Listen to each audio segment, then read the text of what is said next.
Mycoplasma hyopneumoniae is a bacteria that invades the respiratory tract of swine, and it moves to the lower respiratory tract and attaches to cells there and disrupts the natural defense system of the respiratory tract so that any other dirt, viruses, any other bacteria can't be efficiently moved out, and then it really sets up that opportunity for pneumonia to develop, and that's what Mycoplasma hyopneumoniae on its own leads to enzootic pneumonia.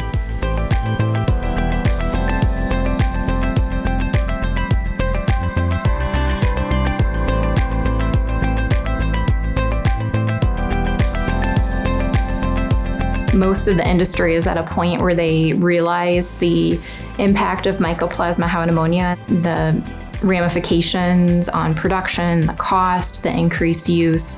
And so the industry is at a point where they've realized that we either need to have control standards for elimination, control programs for Mycoplasma hyopneumoniae, or move the route of eliminating the pathogen from the population. When we have a pathogen like Mycoplasma hyopneumoniae, when we have the ability to eliminate that pathogen from a population, that's taking one piece out of the porcine respiratory disease complex. And by doing that, that helps us to take out that bacterial element and reduce that use of antibiotics, improve animal welfare, and improve the production parameters as well. So it's a bacteria that we can control. There's a history, there's the research, the knowledge out there for how to control and eliminate that pathogen from swine herds.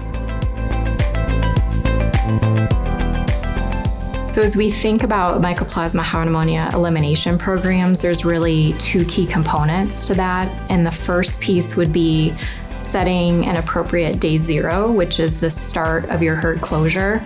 And then the second piece would be the appropriate length of time that the herd is closed. And so initially, Dr. Eduardo Fano had done the first study, followed by Marita Peters around 2008, 2009, where they looked at the length of time that Mycoplasma hyopneumoniae persisted in pigs. So that set the 240-day clock that we use for the length of time for the herd closure. And then on top of that, historically, diagnostics weren't applied to that day zero or the 240 days just because of the challenge with the sample type and the testing method.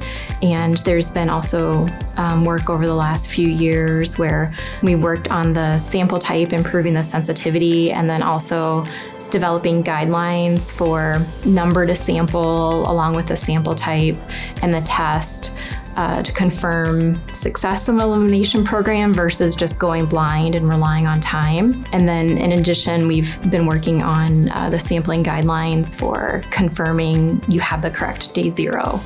So all of those things together, I think, have really added to, the success of elimination programs around the two key pieces of day zero and then the appropriate length of herd closure.